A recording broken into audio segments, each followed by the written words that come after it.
going to start a new book today. Oh. Which one is it? Bible trivia. How many books are there in the Bible? 66. Oh. We're starting one of them. It's like playing roulette. We're starting Joshua. Oh. And while you guys are flipping to Joshua, I was thinking, I've been praying for a couple weeks on what book we were going to do next. And I was thinking we were going to start in Exodus. And so I started reading ahead in Exodus. I try to be ahead of y'all when we're doing it. And then the Father told me, I believe he told me, do Joshua instead. But you know, if you haven't read Exodus in a while, it's worth another read. It's a good read. And it kind of does tie into what we're talking about today a lot. All right, Joshua, the book thereof. Joshua, what's it say in scriptures? Yehoshua, right? Yehoshua. That was his name, Yehoshua. In Hebrew, his name was Yehoshua. That's what they called him. And what is Jesus' name? Yehoshua. It's Yeshua. But Joshua, going back to English, was well before Jesus, Yeshua. And in that time, Hebrew changed. And the Hebrew started contracting Yehoshua to Yeshua. It's the same name, Yah's salvation. But they didn't say in Yeshua's time, they didn't really call their kids Yehoshua anymore. They called him Yeshua. It was a fairly common name. It's like Jesus is fairly common in Hispanic culture today. So it's the same name. Yehoshua and Yeshua is the same name. It's just got a contraction in it when it goes to Yeshua. So it's kind of interesting because, and again, we could have, if I would have treated this like I treated Acts, it's like we're going to do Acts, so we better do Book of John or the Book of Luke first. And then I wanted to do Revelation, so we better do 1st, 2nd, 3rd John first. To truly do Joshua correctly, you have to really do the Pentateuch, the law of Moses first, and especially Exodus, to understand, you know, they came out of bondage in Egypt, they wandered around the wilderness, and now they're fixing to move into the Promised Land across the Jordan River, and so you got to have that in your head. But I really wanted to get to Joshua. Now, Moses is a type. He's an example, a type of the law of Torah. He kind of represents Torah, and so while you have that on this hand, Yehoshua, Joshua, is a type of Yeshua. And we're going to see that as we go through this. So those two things are going on. Okay. Now, after the death of Moshe, the servant of Yahweh, it came to pass that Yahweh spoke unto, I'm just going to say Joshua, the son of Nun, Moses' minister, saying, now I actually looked this up in scriptures to see if it read the same, and it pretty much does. I think it could be a little bit confusing to our mind if you look at this. Who is Moses' minister or Moses' assistant? Is it Nun or Joshua? Joshua. It's Joshua. So it's just the way it's written. The Lord spake unto Joshua, Yahweh spake unto Yehoshua, who is the son of Nun and was Moses' helper. Okay, and remember, you know, he's up there with Moses. They come down. What's that I hear? It's the sound of battle. Remember that when he says that? He says, because Joshua's he's like the war guy, right? He's like, I hear battle. And Moses is like, no, it's not battle, man. Let's go down there and see what Aaron's up to. And so for today, it's important to understand what's going on, and that is, I actually underlined it in my Bible, Yahweh spake to Joshua. So Yah is speaking to Joshua, and that's what we're going to cover today. So everything you read today, it's kind of that. And so Yahweh is saying in verse 2, Moses, my servant, is dead. Now therefore arise, go over this Jordan, you, thou, and all this people, unto the land which I do give unto them, even to the children of Israel. And so Joshua, who was Moshe's assistant, he was really in a lot of ways his right-hand man, in a lot of ways not. I mean, Aaron was really his right-hand man, but then Aaron dies, passes, and then we've got Joshua, and he's kind of filling a lot of gaps there. He's an assistant, but now he's appointed to lead. The people is Israel, right? He's leading Israel. It's like Moses is no longer leading Israel, so he's ordained by Yah to lead the people of Israel. Yah tells him to do that. Because he was an assistant to Moshe, who was the leader, he's seen everything, and now he's well prepared to lead. And what is that? Be faithful in the little things, and more will be given unto you. And so he had to do the assistant work. It's just like the whole, apprentice, journeyman, master dynamic. You know, you've got the master blacksmith, and he gets this little 12, 13-year-old boy who comes in as an apprentice, and he makes him go carry coal and sweep up at the end of the day. He's doing the scut work. But then eventually he'll move up to journeyman, and eventually he'll become a master himself. And so you just have to do that process to get there. Because he's well prepared, Moses, my servant, is dead. Now therefore rise, go over Jordan. I do give them even unto the children of Israel. Moses is dead, but because he was under Moses, he knows the law. I mean, Moses represented the law. He knows Moses. He knows the law in that way. But he knows the law because he's hanging out. He knows Torah because he's hanging out with Moshe. All right. We're going to come back to 2, but I want to read a little bit of 3 first. Every place that the sole of your foot shall tread upon, that I have given unto you, as I said unto Moshe. So look in verse 2. He says, you're going to take all the people unto the land which I do give to them. So he's saying, I'm giving this land to the people, to Israel. And then look in verse 3 that we just read. He goes, every place the sole of your foot and tread upon, that I have given to you, Joshua. So it's like I'm fixing to give it to them. That's kind of how that reads, really, if you break it down. But I've given this land to you.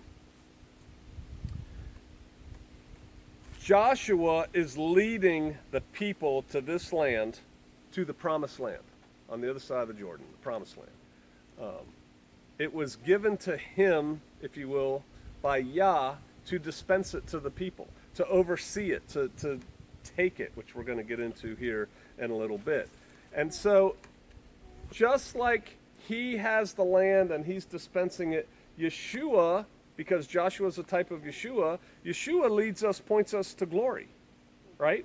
Joshua's taken them to the promised land. They're metaphors, or the promised land is a metaphor for it. And it is only by, with, and through Yeshua that we get the glory.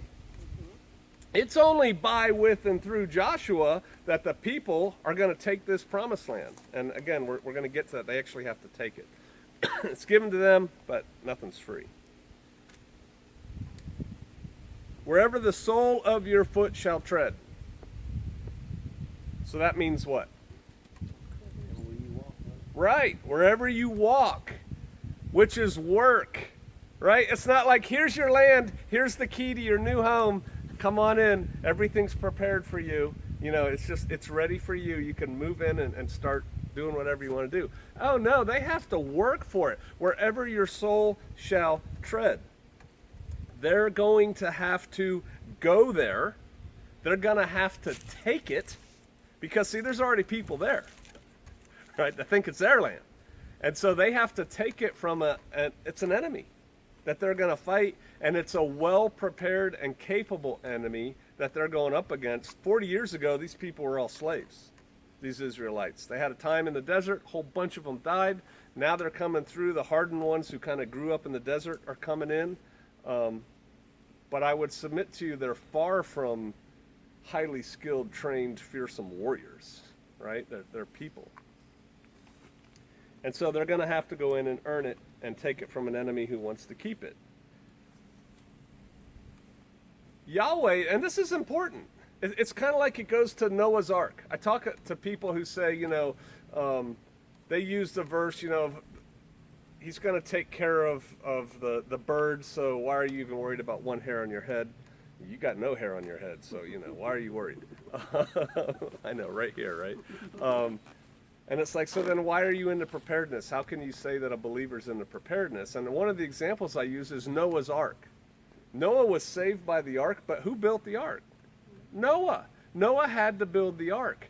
And Yah could have given him a boat. He could have given him a log, a big log to climb on. He could have said, go to the top of this hill, everything's going to get flooded except that. He could have done a lot of things, but Noah had to work for it. That's a biblical principle.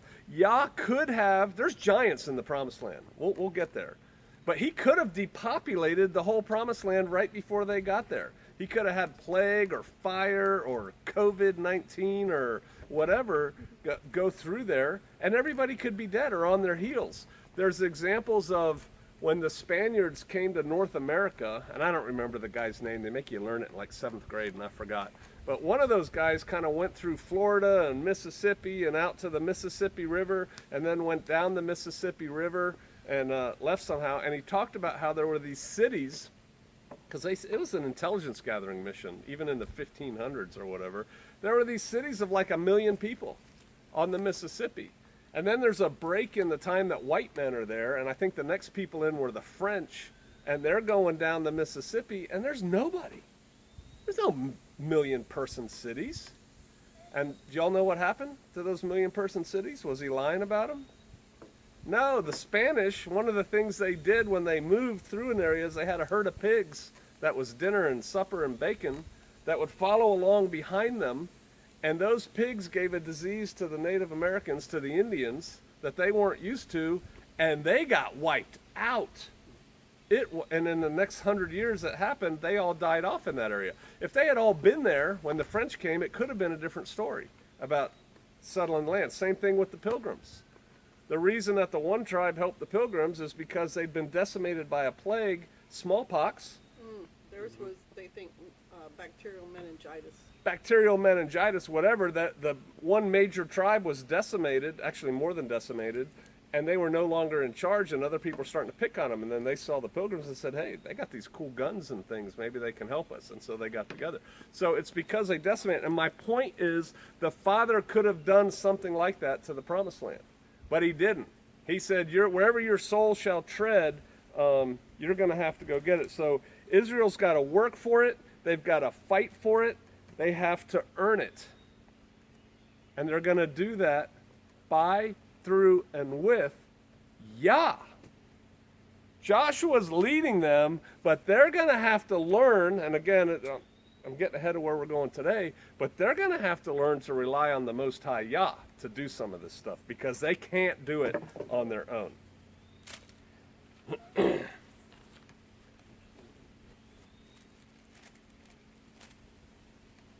Okay. Revelation 18:4, you don't have to turn there. Come out of her, an angel says, come out of her, my people, lest you partake of her sins and receive of her plagues, right? And I have that t-shirt that's made up that says that. Kuhimp, as I like to call it, come out of her, my people, that's future, and I submit it's now, actually. Now it's time for people to come out of her, my people, come out of that Babylonian system. But it was a reflection of Exodus. Exodus was a type of come out of her, my people. They're there in Egypt and they leave. And what do? They're out like in the desert a week or two, and they're complaining they want to go back to Egypt to get the leeks and the onions and the cucumbers. And oh, why did you bring us out here to starve, to die of thirst or whatever, to get eaten by chiggers and ticks and sit in this hot sun? I mean, right? But right? And so it's a type of that. They leave, they go on the Exodus, they're in the wilderness for 40 years, walking around. That's why I said, in a lot of ways we should go back and read Exodus, but I just really feel like getting into Joshua, and the Exodus story. So they're wandering around the wilderness where there isn't a whole lot of goodness, right? It's tough, it's hard work. It hardens them as a people, but then what's the end result of that? They come out of her, they come out of Egypt, they wander around the wilderness, they go to the Promised Land, the land of milk and honey, right? Well,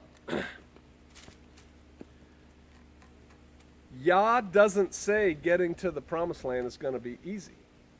It's not going to be a walk in the park. And again, I'm starting to draw a metaphor to the people I'm preaching to the choir here, but to there in YouTube, who are like, you guys are in these cities, and you're in there with all the convenience and all the pretty stuff of Babylon, and we're telling you to come out of her, my people. And so these people read these magazines like Mother Earth News, if it still exists, or Country Living, or whatever, and it's like, oh, it's just so nice out there, and it must be so easy for you guys. You're out there off-grid in your tiny little house, and everything's wonderful. And then those of us who've been out here for a while are like, it's hard, right? It's hard.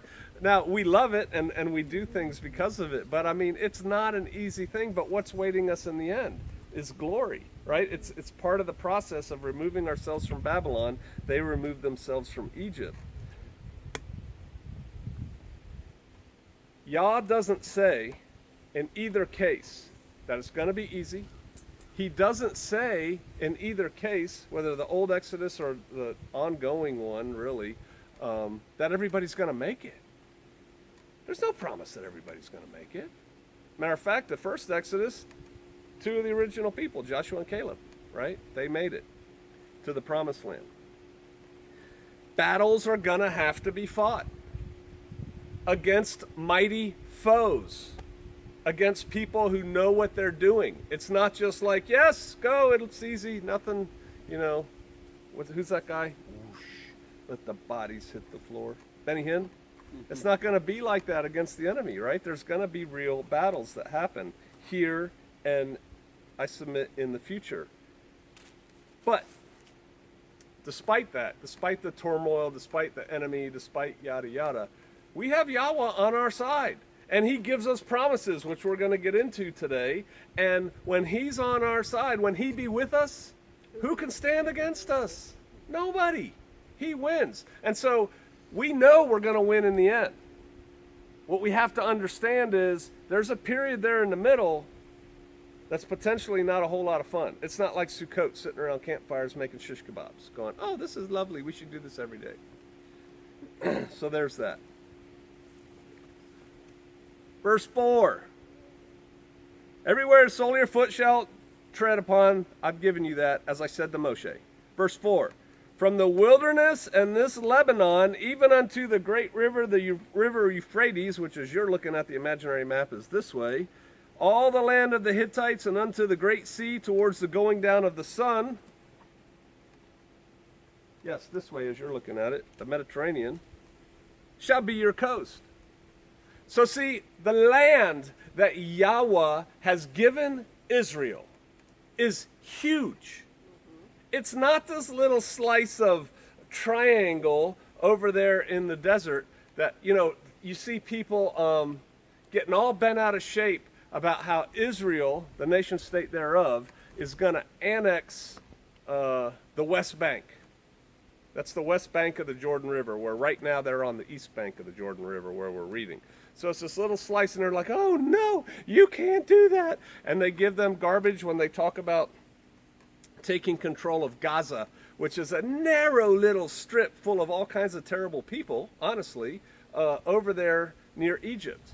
It's like, these are two little slivers, man. No, when he says to the Euphrates, that's in what today is called Iraq. It's right through Jordan into Iraq. It's got part of Saudi Arabia, and it goes all the way over to the Nile in Egypt.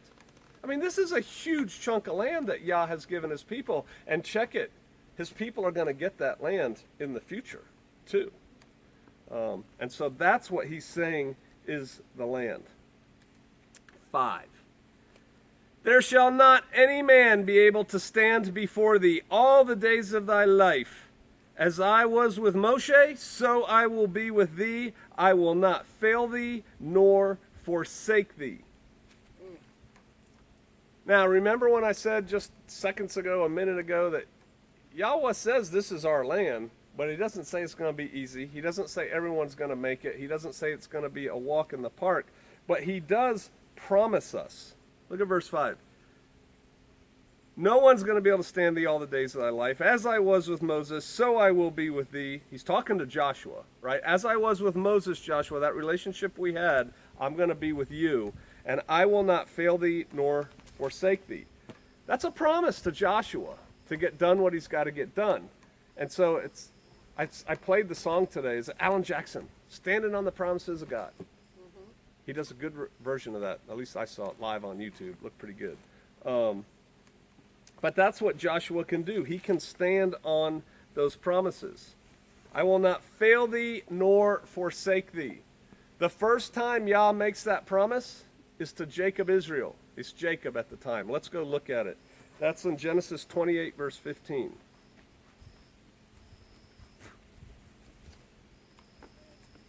Genesis 28. It's talking to Jacob. And behold, I am with thee, and I will keep thee in all the places whither thou goest, and I will bring thee again into this land, for I will not leave thee, and I have done that which I have spoken to thee of. And then Jacob waked up out of his sleep. That was during Jacob's ladder incident and all that. And so he made that promise to Jacob, and then Moses, this is good, back a couple pages to Deuteronomy 31. Moses passes it along again, much later.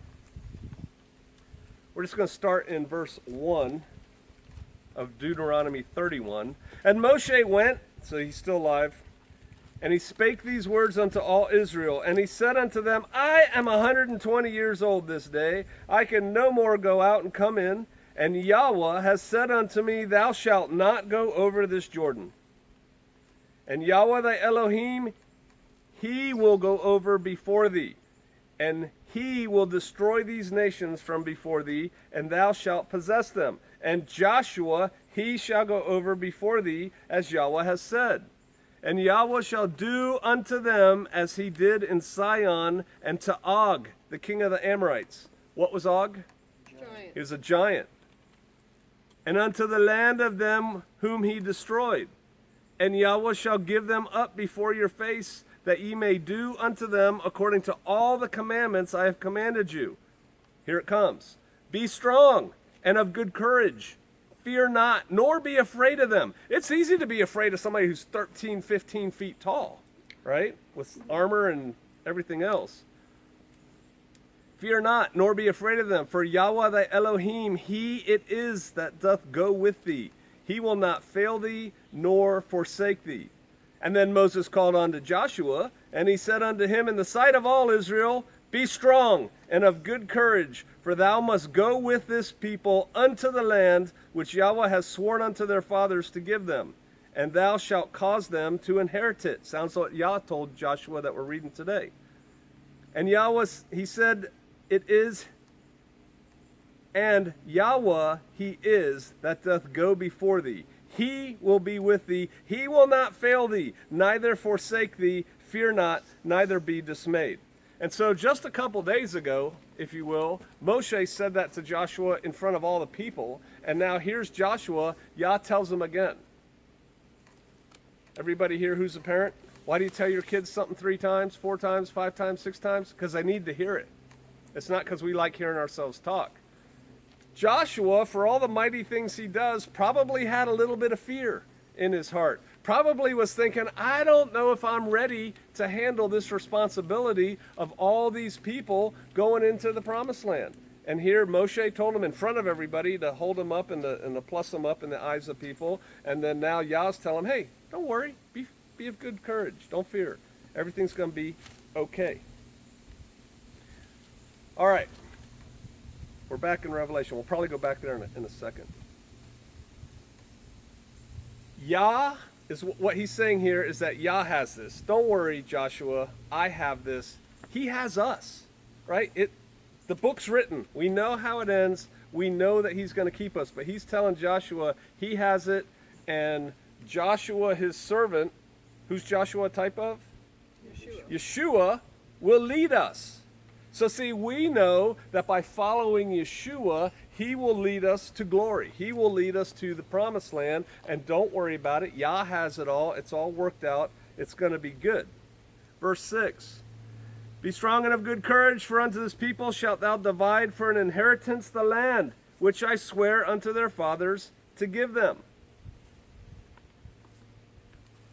Yah keeps his promises. So we can hang on to that. We can be strong in that. We can be of cheerfulness. We can be happy about that. Yah said it's going to happen. It's going to happen. So don't fear. Don't worry. Don't be unhappy. Just go forward and do these things. So, what he's doing here is assuring Joshua, but he's also assuring us. He's making us feel good. He's helping our morale, right? He's telling us you can stand on my promises. Now we're going to look at, okay, that's what he said he's going to do.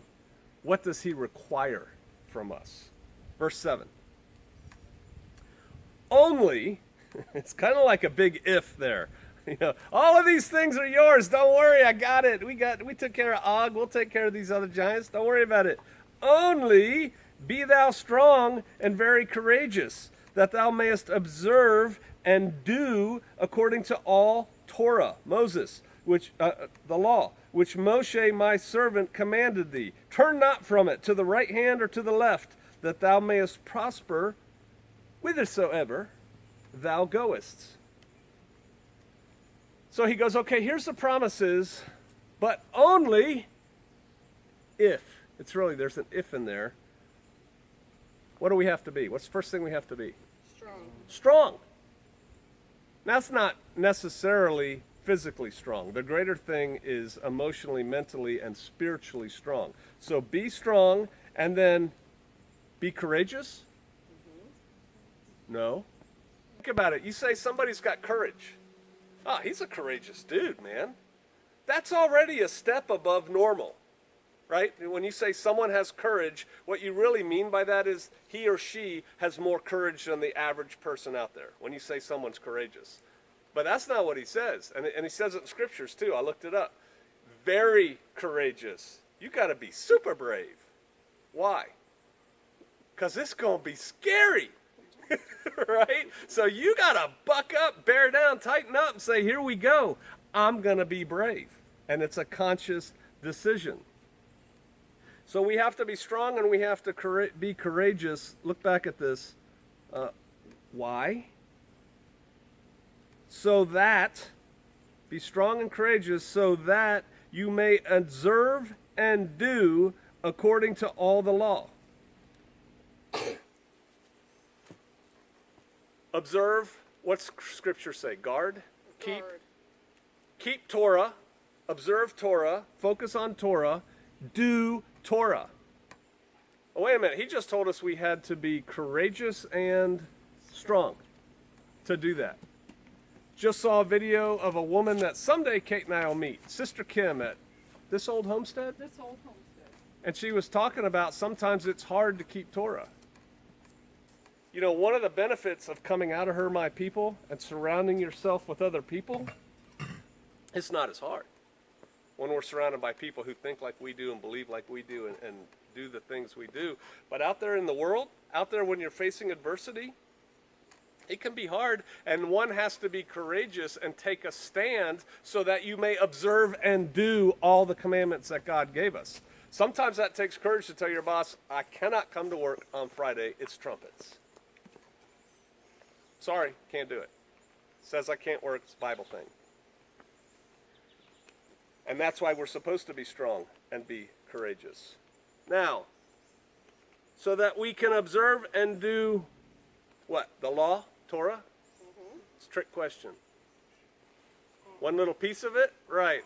All of the law. See, we don't get to pick and choose. People say that to me on YouTube.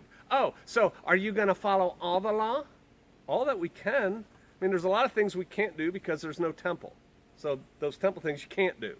I'm not a woman, so things that apply to a woman, I can't do. I'm a man, a binary individual, or whatever they hate out there in the world right now. I think they call us binary, right? Because non-binaries, the weirdos. I have a Y chromosome. All right. So all of the Torah says, do not turn to the right or the left. See, this is like adding on to, you got to do all of Torah. So you don't just do a little bit of Torah. You don't just observe Passover and Sukkot, but then all the rest of that stuff, we don't really do that. You know, there's a whole version of the Christians who go to church, mainline Christianity, twice a year, Christmas and Easter, right? Or if there's a wedding or a funeral. That's the only time they darken the door of a church, and they call themselves Christian. Well, there's a version of that with us. You know, well, we do the feast, and we try to eat clean. You do or you don't. You don't veer to the left. You don't veer to the right. You stay in the way. You stay on the path. The way, because if you're not going to the left, you're not going to the right. You're staying in the way. And the way is Yeshua. I'm the way, the truth, and the life. No one comes unto the Father but by me. So Yeshua is the way. Turn to Matthew. Let's go to Matthew chapter 7, verse 13. Oh, look, I can do this. Pow. Matthew 7:13. Yeshua speaking. Enter ye in. Remember, don't turn to the left or to the right. Enter ye in at the strait gate. For wide is the gate, and broad is the way that leads to destruction, and many there be which go in thereat. Because strait is the gate, and narrow is the way which leads unto life, and few there be that find it. Don't go to the left or the right. The way is narrow. It's straight. No, the gate is straight. The way is narrow. Narrow way, straight gate. Yes. Gate narrow. No. Straight is the gate, and narrow is the way which leads unto life, and few there be that find it. Straight gate, narrow way. The point is, you can't veer to the left or the right, or you'll fall off. And if you fall off, you're not getting through the gate. And the gate here, metaphorically, is talking about the gate we just read about a couple weeks ago, about the 12 gates that go into the holy city in the end. You either make it through the gate or you don't. So don't veer, left or right.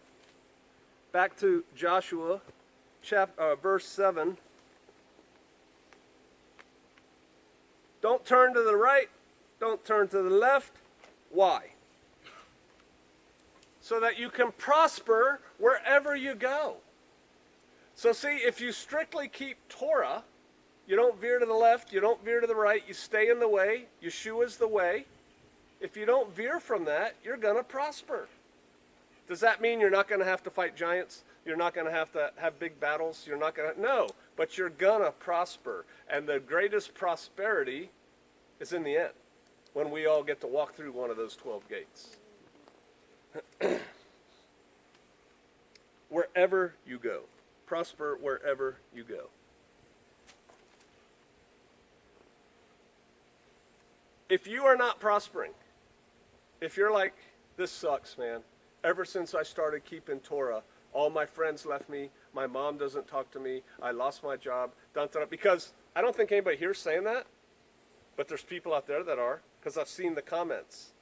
Then what I say to those people is you need to check yourself, and you need to refer back to verse 7, be strong and very courageous so that you can observe and do according to the law. Don't turn to the left or to the right. You're screwing that up somewhere.